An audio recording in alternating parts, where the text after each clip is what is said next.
ఈరోజు ముఖ్యాంశాలు. 1.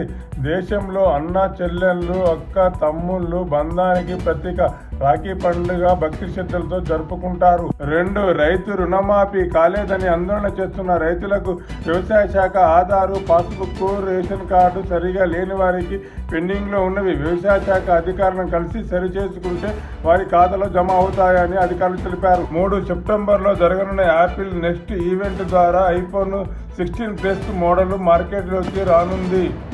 4. తెలంగాణ సర్దార్ సర్వాయి పాపన్న గౌడ్ స్వగ్రామము సిద్దిపేట జిల్లా హుస్నాబాద్లోని సర్వాయిపేటలో టూరిజం అభివృద్ధికి ప్రభుత్వము 4,70,00,000 విడుదల చేసినట్లు మంత్రి పొన్నం ప్రభాకర్ తెలిపాడు. 5. దేశంలో మహిళలపై గంటకు 4 అత్యాచారాలు జరుగుతున్నాయని జాతీయ క్రైమ్ రికార్డ్స్ బ్యూరో NCRB నివేదిక ఇచ్చింది. ప్లీజ్ కింది బటన్ నొక్కి సబ్స్క్రైబ్ చేయండి.